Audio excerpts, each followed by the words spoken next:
दोस्तों, आप देख रहे हैं दिन की सबसे तेज और ताज़ा खबरें, जहां हम आपको सीधे ले चलते हैं उन घटनाओं के बीच जो आज दुनिया भर में हलचल मचा रही है। देश से लेकर इंटरनेशनल मंच तक हर वो खबर जो आपके लिए जाननी जरूरी है। तो बने रहिए हमारे साथ, क्योंकि आज के दिन की बड़ी सुर्खियां आपको चौंका देंगी। सो शुरू करते हैं आज की सबसे जबरदस्त और बड़ी खबरें।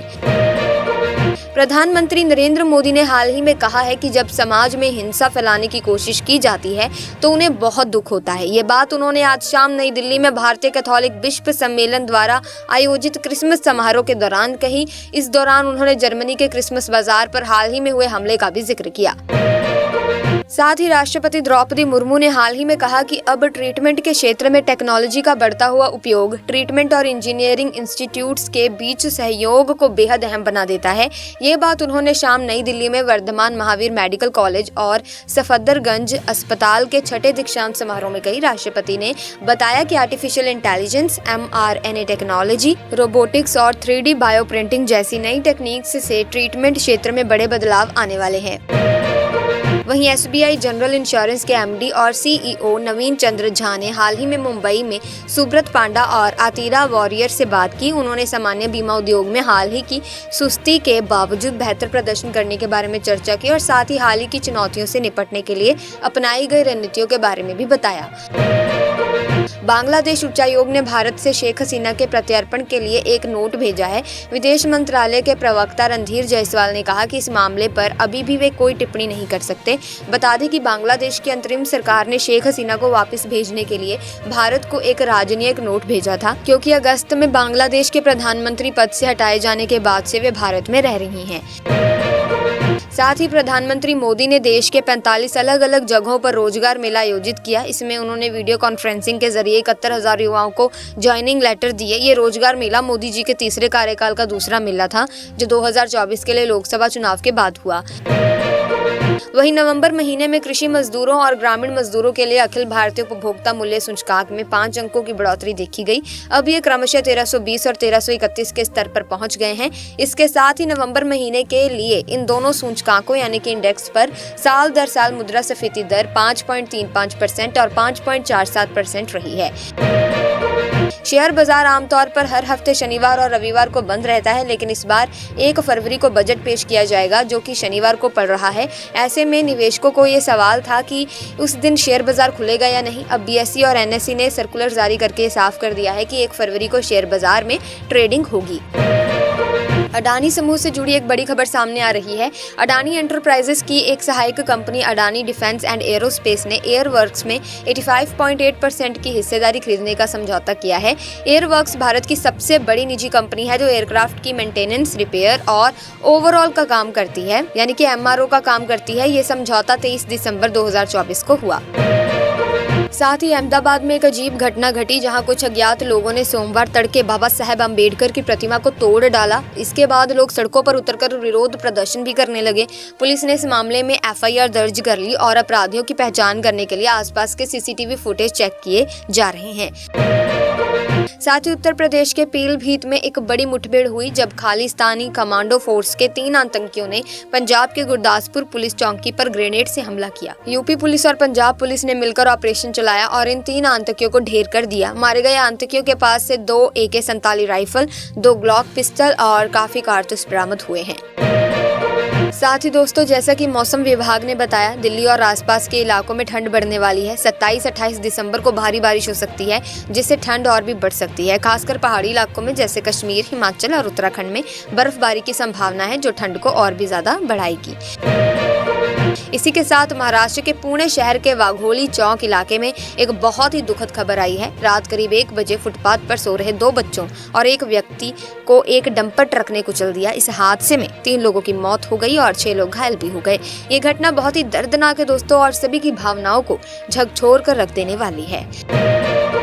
भारत रत्न और पूर्व प्रधानमंत्री स्वर्गीय चौधरी चरण सिंह की जयंती पर राष्ट्रीय लोकदल के पदाधिकारी और कार्यकर्ता इकट्ठे हुए और उन्हें श्रद्धांजलि दी। इस मौके पर उनके जीवन और योगदान पर चर्चा की गई और उन्हें किसानों का मसीहा भी बताया गया।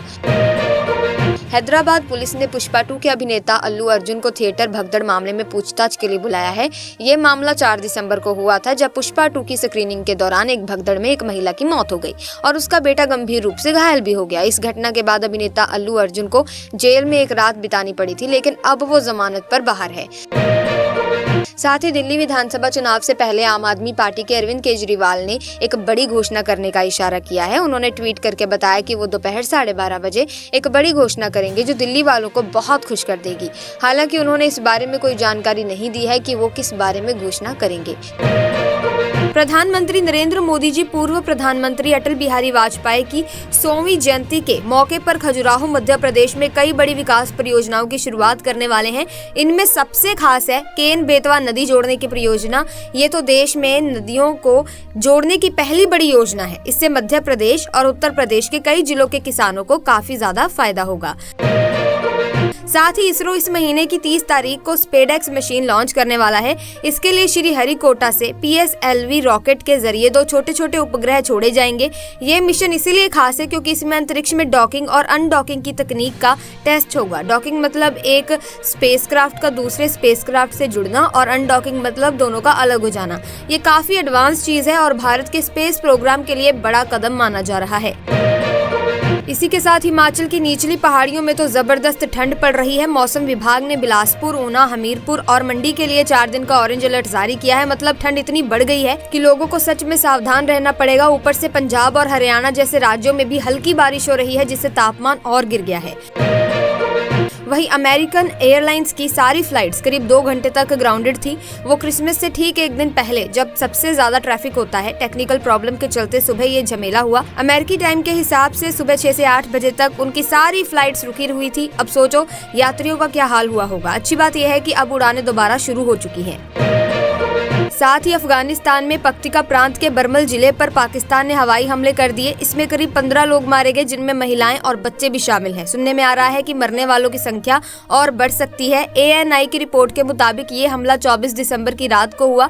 इसमें लमान और आसपास के 7 गाँव को निशाना बनाया गया था। यहाँ तक कि एक ही परिवार के 5 लोग भी इसमें मारे गए थे। सो खबरों का सिलसिला इस वीडियो में यूं ही चलता रहेगा, लेकिन आप किस राज्य से हमारी इस वीडियो को देख रहे हैं, कमेंट सेक्शन में जरूर अपने राज्य का नाम लिखते, ताकि आपके राज्य से संबंधित खबरें भी हम आप तक पहुंचा सकें।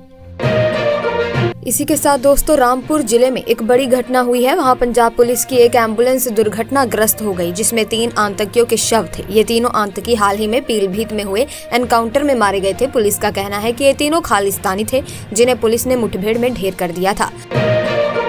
अरविंद केजरीवाल, जो आम आदमी पार्टी के संयोजक हैं, उन्होंने दक्षिण दिल्ली के किदवई नगर में मुख्यमंत्री महिला सम्मान योजना के लिए पंजीकरण की शुरुआत की।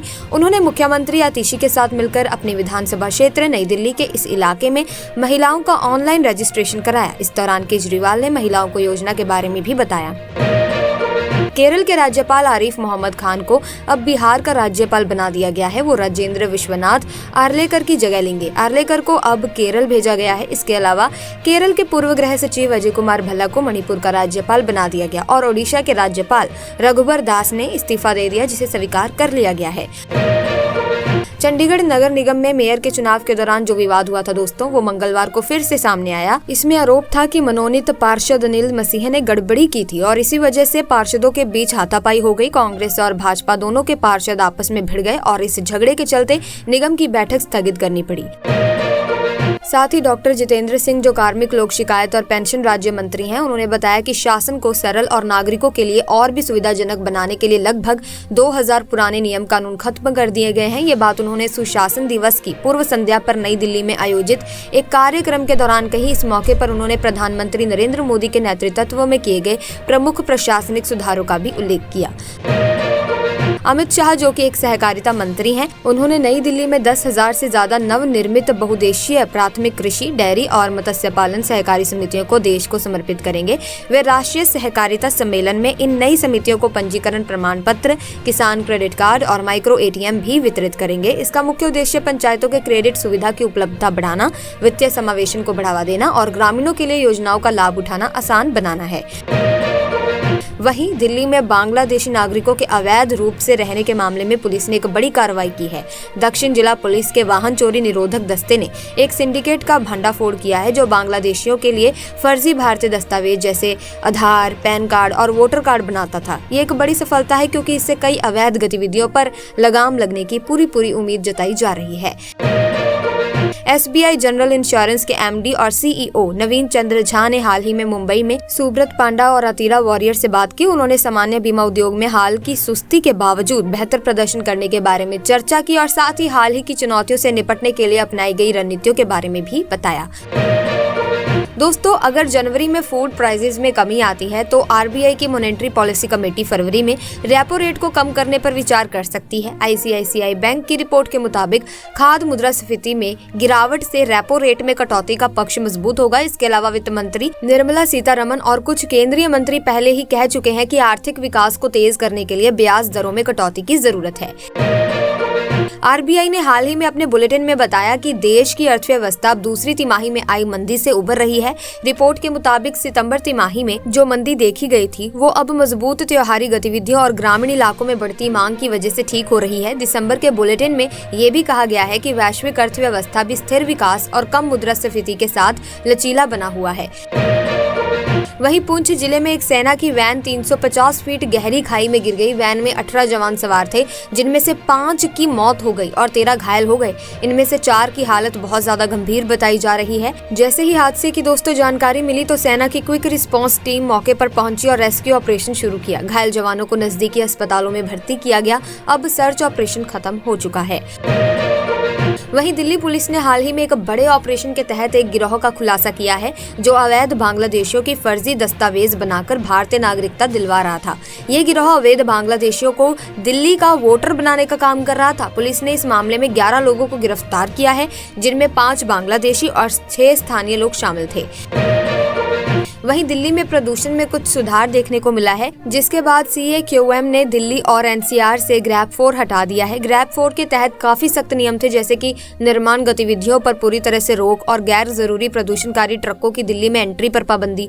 अब ये पाबंदियां हटा दी गई हैं लेकिन दिल्ली में ग्रैप 1, 2 और 3 के तहत कुछ पाबंदियां अभी भी लागू ही रहेंगी। इस बार क्रिसमस पर नासा के अंतरिक्ष यात्री सुनीता विलियम्स और बुच विल्मोर ने अंतर्राष्ट्रीय अंतरिक्ष स्टेशन पर खास अंदाज में सेलिब्रेट किया। उनकी सेलिब्रेशन की कुछ तस्वीरें सामने आई हैं जिसमें दोनों ने सेंटा हैट पहनी हुई थी और क्रिसमस की सजावट भी दिख रही थी। ये तस्वीरें लोगों को खुश तो कर रही हैं लेकिन सोशल मीडिया पर एक नया विवाद भी खड़ा हो गया है। वहीं जिला अधिकारी और कलेक्ट्रेट कार्यालयों को और बेहतर बनाने के लिए एक नई योजना तैयार की गई है। इस योजना के तहत इस वित्तीय वर्ष में 5 मंजिला भवन का निर्माण शुरू हुआ है। साथ ही जिसके लिए 92 करोड़ रुपए का बजट निर्धारित भी किया गया है। इसके लिए संशोधित प्लान सरकार को भेजा गया है।